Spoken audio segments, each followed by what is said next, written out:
ከአራቱ ወንጌላውያን ደብረ ታቦር ላይ የነበረው ማን ነው? ዮሐንስ። በጣም የሚገርማቸው የታቦር ተራራ ታሪክ ዮሐንስ ወንጌል ላይ የለም።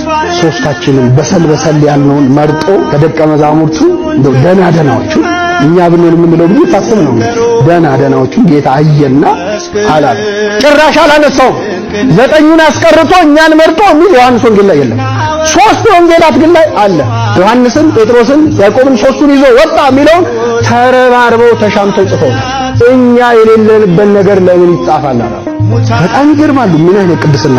ማቴዎስ ቀራጭ ነበረ የሚለው በወንጌል ላይ የምታገኙት ማቴዎስ ወንጌል ላይ ምን ማለት መሰላችሁ? ድሮ ኃጢአተኛ ነበረ የሚለውን ነገር ሌሎቹ ደቀ መዛሙርት ሊጽፉ አልፈለጉም። የቀደመ ሕይወቱን ጽፈው ማሸማቀቅ አልፈለጉም። እሱ ደግሞ እግዚአብሔር ያደረገለትን ምሕረት ማሳየት ፈልጓል። ስለዚህ ቀራጭ የነበርኩት ብሎ ደጋግሞ ጽፏል። ማቴዎስን ሁሉም ደበቁለት። ሐዋርያነት ማለት የወንድምን ኃጢአት ምን ማድረግ ነው? መሸፈን ነው። ይወደዳሉ። ፍቅር የኃጢአትን ብዛት ይሸፍናል።